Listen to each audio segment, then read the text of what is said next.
world of the Hypogeum directly under the Colosseum floor. For the animals, a much deadlier game awaited.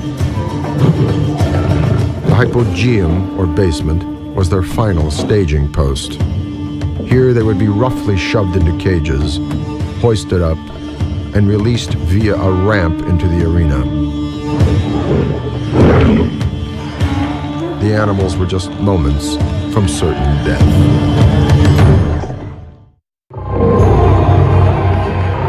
The Romans slaughtered animals in the arena for some 700 years. Hundreds of thousands of animals, maybe millions, were killed. Our first instinct is always to condemn people in the past because they have slightly different moralities from our own. And one of the ways that our moralities function is by disapproving of other moralities. With very few exceptions, the Romans didn't believe what they were doing was wrong. The Romans didn't like to believe that animals had souls. There were animals, human beings, and gods, an escalator going upwards. And only from humans and gods did souls exist in creation. After being taken from their homes and transported up to 3,000 miles to Rome, the animals had a brief respite in zoo-like enclosures. Finally, they journeyed to the Hypogeum, in the basement of the Colosseum. This complex labyrinth of tunnels and corridors is still evident today, thanks to a deep excavation under the floor of the Colosseum's arena.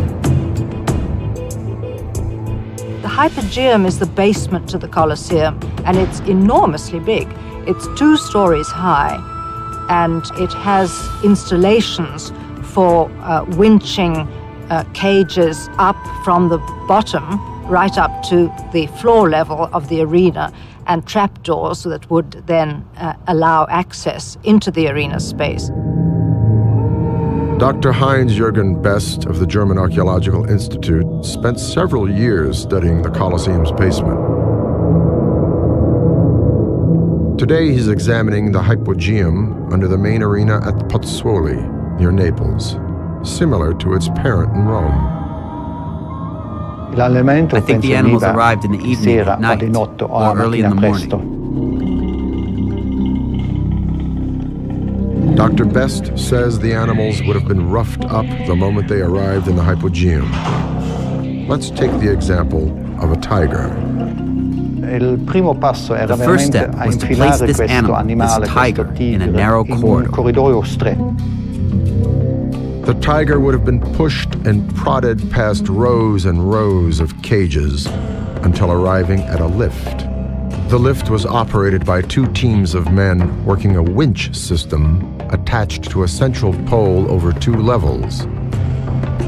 The best part of this system was that the mechanism was not actually visible, because the mechanics remained underneath the arena. The audience could not see what was going on. They only saw that at some point the animal would come out without knowing where from. The tiger's cage is lifted and locked into a new position directly under the arena floor. It's ready to be released. Meanwhile, upstairs, the emperor is presiding over the day's entertainment. When the tiger does emerge into the arena, there's little chance of it escaping up into the crowds. The walls of the arena are 13 feet high. In addition, there may also have been archers posted on the podium wall who, again, could have conceivably shot any animals who appeared to be getting too rambunctious or getting too close to the barricade. Records suggest no animals ever managed to climb up the walls and into the stands of the Colosseum.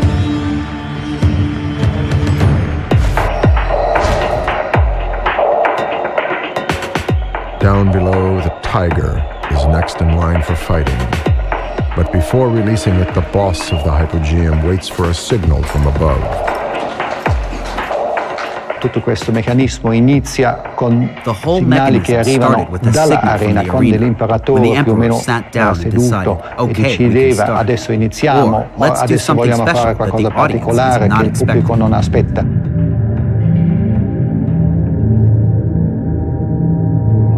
A group of Gladiatores wait patiently in the basement for the call-up. But they can rest easy for a little while longer yet. The organizers are aware that the Emperor likes surprises and have prepared accordingly. Little does the tiger know it, but he's about to encounter a new breed of animal fighter, ready to battle to the death.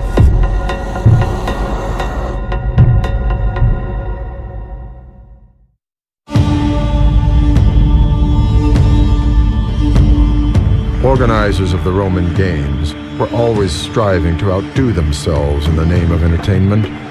One innovation involved the introduction of female animal fighters, or Winatrix. There's a little bit of evidence that women performed the role of hunters in the arena, and obviously were seen, I think, as very transgressive figures, because one doesn't expect to see women hunting dangerous animals. This Winatrix would likely have known she was about to fight a tiger, but the tiger would have no idea of what it was about to face. One aspect of the animal games which I think is important to bear in mind is that, okay, you've got your animal in his cage, the trapdoor is open, but what the animal faces is a barrage of sound reverberating around the arena. And that is terrifying for an animal. The animal wouldn't come out of its cage. It would stay in its cage. It would be terrified.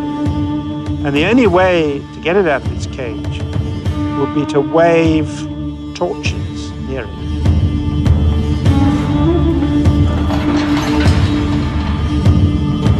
They stimulated them with sticks, with fire, with everything they had to activate them, because people were only satisfied when they had a spectacular fight.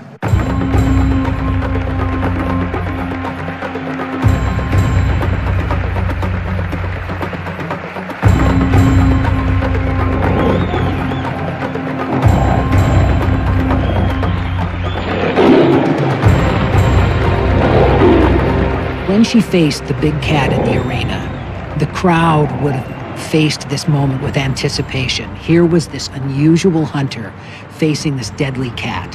How would she take it on? The Winatrix elects to play a waiting game with the tiger, hoping to draw it in rather than chase it.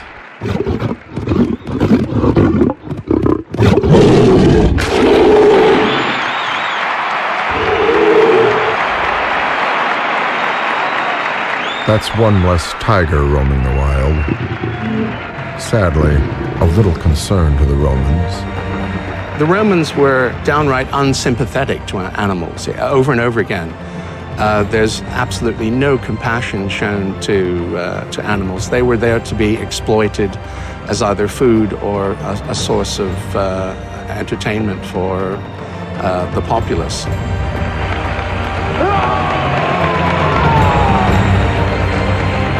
But look at it from the perspective of the Winatrix. It was a matter of her own life or the tiger's. She was most likely trained at the same school as the male Gladiatores. We don't know very much about the training of the animal fighters in Rome or indeed anywhere else, but we do know that immediately east of the Colosseum there were a series of training schools. One of those schools was called the Ludus Matutinus, Latin for morning school, because the animal fighters always performed in the mornings. Here, the Gladiatores in training received instruction in the best techniques to hunt and kill animals. Remember that the people who act as beast hunters are the lowliest of Romans. They suffer from a special condition called infamia. They're the infamous people. Rome's elite were mostly happy to view the games from the ringside seats. For any of them to cross the threshold and become a participant was seen as a betrayal of their class. So imagine their horror when one of their own made the switch. His name was Commodus.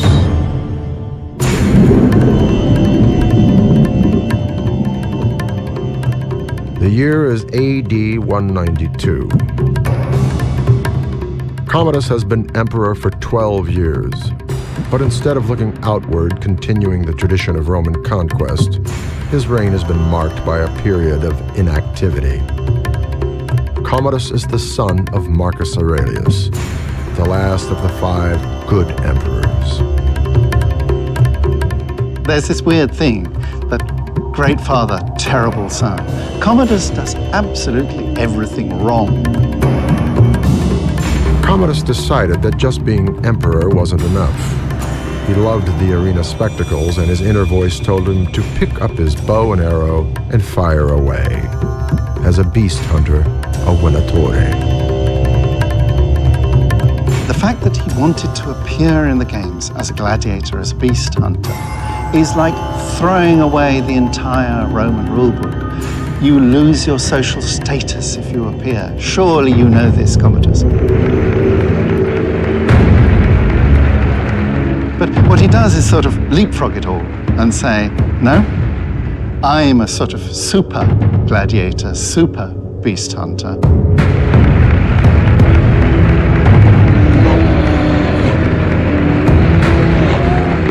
On one occasion, in one of his more famous animal killing exploits, Commodus is credited with killing 100 bears on the floor of the Colosseum.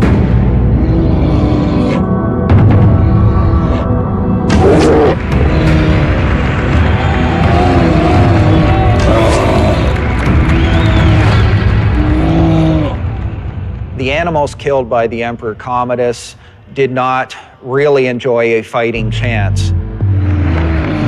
He was not there mingling with the beasts at risk of attack from their claws and their teeth. He was in a safe place up in the stands. With Commodus, the dice were always loaded. It was simply a demonstration of his skill as a hunter with no competitive element at all. As it happens, the historian Dio was a senator under Commodus. He sat there in the games, and we have a riveting account from Dio about how awful it was to be a senator right there in the front row at the games, and your emperor is making a real fool of himself.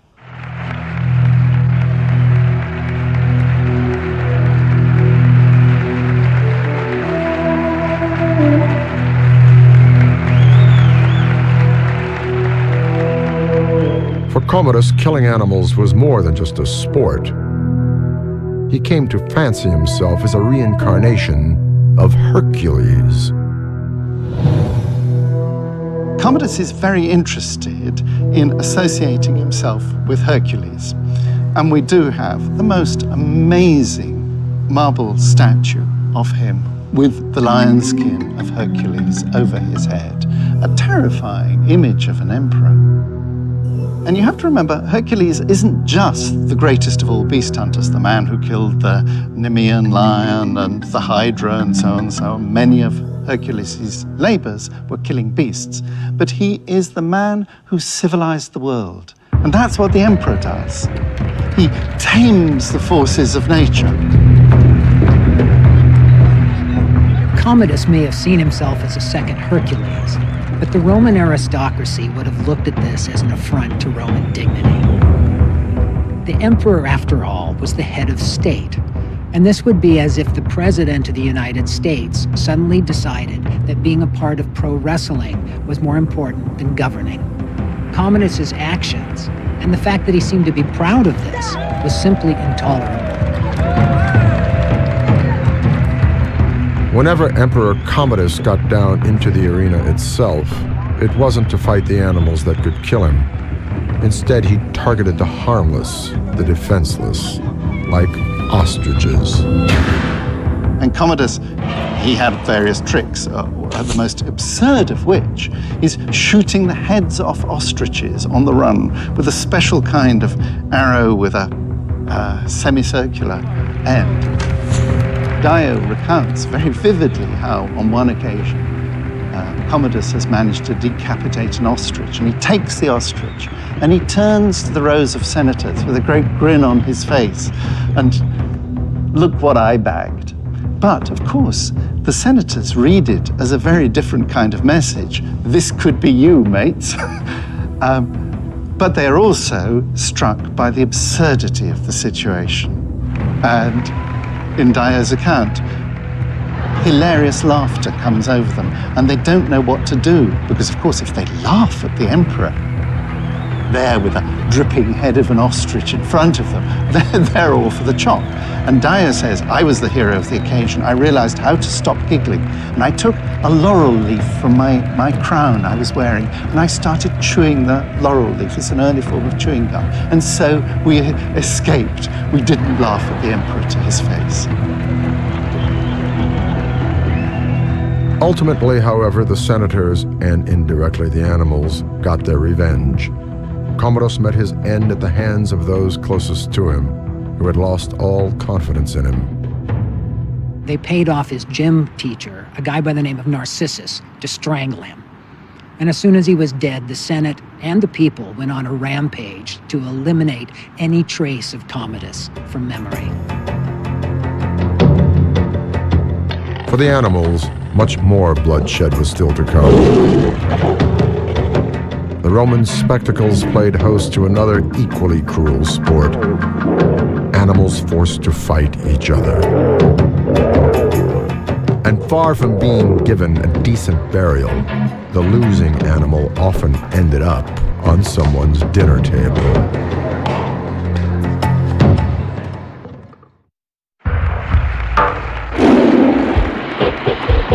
The Romans publicly humiliated animals